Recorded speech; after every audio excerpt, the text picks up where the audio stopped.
con el comentario de nuestro compañero Denis Manzanillo. Buenos días, Jimmy. Buenos días, queridos amigos y compañeros de cabina. Hoy, sábado 13 de junio, nos encontramos una vez más aquí en la Z101 para hablar de los temas que le interesan al país. Y hoy queremos iniciar nuestra participación precisamente refiriéndonos a este proyecto de ley que sometió el ministro de Hacienda ante el Congreso como parte de un conjunto de medidas en el área fiscal, entre otras, de corte fiscal que el gobierno dice que está sometiendo para enfrentar la consecuencia de la crisis internacional que en este caso ha ocasionado la guerra entre Irán, Israel y Estados Unidos. Y el proyecto se llama Proyecto de Ley de Medidas pro Crecimiento Económico, Simplificación Fiscal y Mitigación de Crisis Internacional.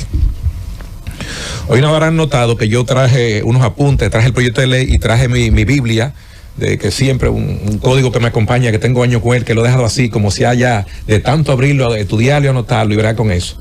Pues como una Biblia que duermo con él al lado de la cama.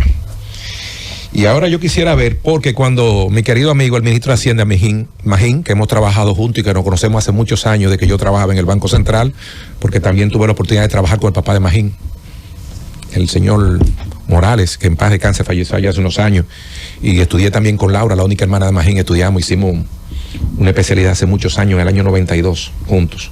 De manera que nos conocemos de la DGI porque trabajamos juntos y nos conocemos del Banco Central. Y yo quiero primero referirme a la parte que tiene que ver con la retención del impuesto sobre la renta a las personas físicas, que como ustedes saben, compañeros, todos, sobre todo la mayoría, exceptuando Jesús, que tiene menos tiempo y Norma, siempre nos hemos referido, Jimmy, al tema de la retención a los asalariados del sector público y privado, que el gobierno, el presidente Luis Abinader, el actual, mientras estaba en la oposición, criticaba una medida que adoptaba Danilo Medina del año 2017, y era que no indexaba los tramos que sirven para retención del impuesto sobre la renta a los asalariados. ¿Ustedes recuerdan que siempre se hablaba de eso, que sutilmente en el proyecto de presupuesto metían un artículo que decía que durante el ejercicio fiscal del año tal no se va a aplicar la indexación? ¿Y qué significa eso para el gobierno de turno? Pues evidentemente, primero, para el contribuyente, para la persona física asalariada, tanto el sector público como el privado, es una vulneración de un derecho que está adquirido, contemplado en el Código Tributario, que establece que la Dirección de Impuestos Internos tiene que todos los años, a principio de año, indexar los tramos de retención que sirven para retener el impuesto sobre la renta a los asalariados a partir de la tasa de inflación que publica el Banco Central. Vemos que Magín en su rueda de prensa anuncia que se crean unos nuevos tramos. Ustedes recuerdan que estaba exento hasta 34.685 pesos de salario mensual. Con el nuevo anuncio dice que las rentas hasta 480,000 pesos van a estar exentas anuales. Si usted divide 480,000 pesos entre 12, le dice que el salario que va a estar exento van a ser unos 40,000 pesos mensual hasta 40. Con lo cual están aumentando como un 15.32% a ese tramo. Y así es lo demás. Sin embargo, eso no compensa lo que ha sido la inflación acumulada, porque desde el año 2017, Danilo siendo presidente, no se está aplicando la indexación, consecuencia de ese artículo que de manera subrepticia se coloca en el proyecto de presupuesto de la Nación para que el Congreso lo apruebe, diciendo que se va a aplazar por un año más, todos los años, violando lo que establece el Código Tributario de la República Dominicana, que dice que tiene que indexarse por ley, porque si se indexa para otros impuestos, ¿por qué no se indexa para las personas físicas? ¿Por qué no se hace? Porque los principios, la Constitución de la República, y Licho lo sabe, que es congresista, que fue congresista, la Constitución de la República establece los principios sobre los cuales tiene que basarse el sistema tributario de la República Dominicana, y uno de ellos es la capacidad de pago, la equidad, la igualdad. Entonces, cuando para una cosa se aplica la indexación y para otra no a los asalariados, se está violando los derechos de esas personas que son asalariados o que somos asalariados.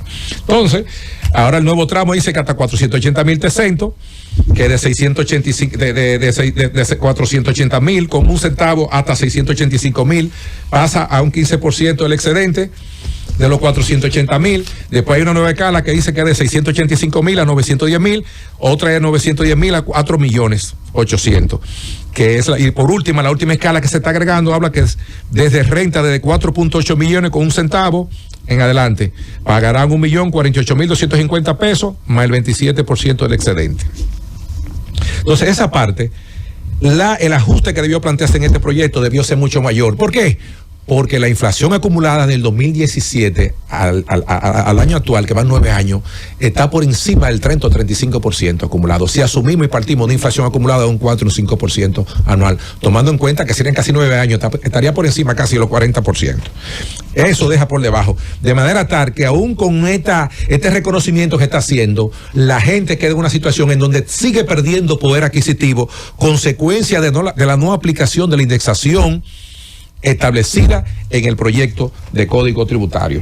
Otro elemento que queremos resaltar en ese proyecto de reforma es el relativo al artículo 14, que establece que se agrega un artículo 296-1, y es con relación a algo que precisamente Jesús ahorita me preguntaba fuera del aire, con relación a la ganancia de capital por la venta de inmuebles por parte de personas físicas. ¿Qué es eso? Señor, nosotros tenemos una casa o un apartamento y lo vendemos. Nos compramos, vamos a poner un ejemplo, de $1 millón y tenemos 10 o 15 años viviendo con la casa familiar. Cuando lo vendemos, evidentemente, ustedes saben que los inmuebles en la realidad no se deprecian. Cuando usted lo vaya a vender, suponga que usted lo vende en 3 millones. Lo compró en 1 y hace 15 años lo vende en 3. ¿Qué es la ganancia de capital? Es la diferencia que hay entre el precio de venta y el costo de adquisición original. La pluralidad. Pero, exactamente. Pero a esa ganancia que aparentemente la gente común diría, me estoy ganando 2 millones porque compré en 1 y venden 3. No. Ese 1 millón que usted pagó inicialmente hay que aplicarle el ajuste por inflación a partir de la tasa de inflación del Banco Central. Y ese millón ya no es 1 millón a precios actuales, sino que será 1.600.000, 1.800.000 o 2 millones, suponga. Entonces, la ganancia real de capital es si cuando la ajustamos a 2 millones el costo, ya no fue 1 millón, sino el costo ahora al precio actual son 2 millones y tú vendiste en 3, la diferencia es 1. Por tanto, la propuesta dice que tú vas a tributar en base a ese 1 que te estás ganando. ¿Están entendiendo? O sea, no es que tú te estás ganando 2, hay que ajustarte el costo de adquisición y entonces te vas a soltar 1. Por tanto, el impuesto que tú pagarías va a ser, en base a esta propuesta, el 10% de ese 1 millón que tú estás ganando. Sí, ahora lo estás reduciendo. Ahora, ¿a quién beneficia más esto? Porque hay que saber entender estos asuntos de tema impositivo, economía, política fiscal. ¿A quién beneficia más? ¿A quién beneficiará más? Háganse esa pregunta ustedes. Señores, al que más tiene. Sí. Al que más tiene. Es todo el mundo que tiene 4 o 5 casas para poder venderla. Normalmente la gente tiene una casa para vivir con su familia. No todo el mundo. Entonces, por tanto, esta medida que aparentemente uno la ve como graciosa, beneficia más al que más tiene dinero. Por tanto, es un impuesto regresivo, porque beneficia más a los que más tienen en República Dominicana. No un impuesto que beneficia a la clase media ni al más pobre, beneficia al que más tiene, porque el que más tiene es el que puede comprar más inmuebles. Entonces, a veces parecería que esta medida uno la ve y dice, wow, qué simpática, la están bajando de un 25 a un 10. Sí, pero ¿a quién beneficia más? ¿Quiénes son los que tienen más inmuebles? Es el que menos tiene. Es el mismo caso, lo vamos a ver con las transacciones financieras. Yo quiero que vayamos entendiendo esa parte, que no parecería como muy gracioso, lo están bajando un 10. Sí, pero ¿a cuántos de los que estamos aquí tienen 4 o 5 inmuebles disponibles? Yo quiero, o la población, no todo el mundo, señores.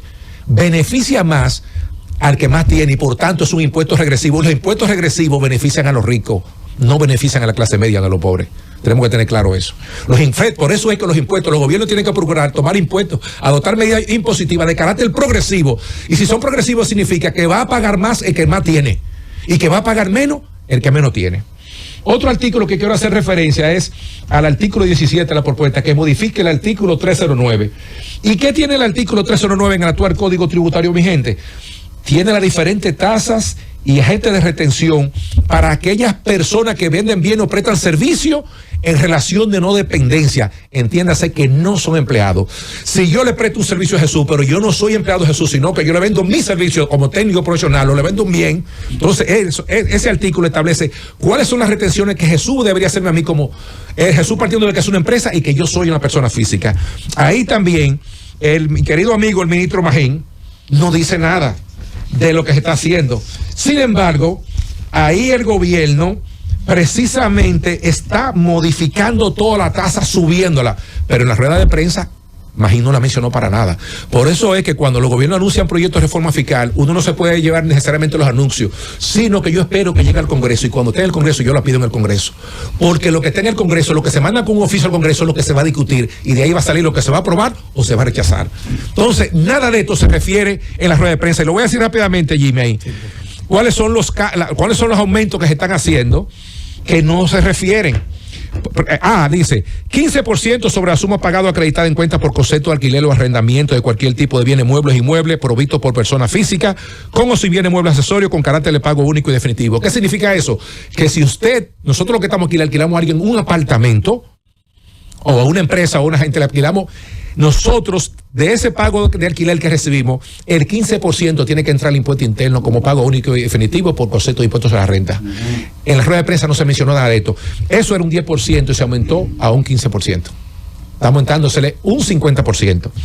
B, 15% sobre honorario, comisión y demás remuneraciones y pago por prestación de servicio en general provisto por persona física no ejecutado en relación de dependencia cuya provisión requiere de intervención directa de recursos humanos con carácter de pago a cuenta. Si yo le presto un servicio de electricidad, de plomería, lo que sea, Jesús, o una empresa X y yo no soy empleado de la empresa tiene que descontarme con carácter de pago a cuenta no definitivo un 15%. Si yo le cobré 1,000 pesos, me tienen que descontar 150 pesos. Eso pasó de un 10 a un 15%.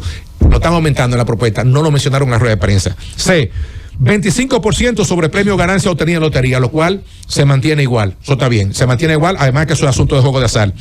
15% sobre premio o ganancia obtenida en máquina tragamoneda. Eso cambia. Antes era un 25% los ingresos brutos de la máquina mensual tragamoneda, ahora un 15%. Eso está bien porque eso es juego y eso genera externalidad negativa. Ojalá no existieran esa máquina. 5% sobre los pagos realizados por el Estado y su dependencia. Ese se mantiene. Si usted le vende al Estado, le retienen el 5% como pago a cuenta de impuestos sobre la renta. 15% para cualquier otro tipo de renta no contemplado expresamente en estas disposiciones con carácter de pago a cuenta. Finalmente, Jimmy, quiero referirme al artículo 23, que es un artículo que se ha debatido mucho en los medios de comunicación y que muchos comunicadores y mucha gente, a veces por desconocimiento, otros a propósito, porque saben lo que están diciendo, pero lo hacen, dicen lo que no es por otras razones ocultas. El artículo 23 dice que es el que tiene que ver con los pagos de anticipos, que se habla mucho del pago al anticipo. Lo primero es... Daniel entrevistado al programa. Lo primero es que el pago del anticipo para personas jurídicas y negocio de único dueño, clasificado como microempresa, quedan exentos de pago de anticipo, pero no es este año. Eso es para el año 2027. Mucha gente cree que eso es para aplicarse desde ya. Y con eso, Jimmy, concluyo mi participación. Gracias, Denis Manzanillo. Vamos a la pausa y volvemos. Ahora, te voy a decir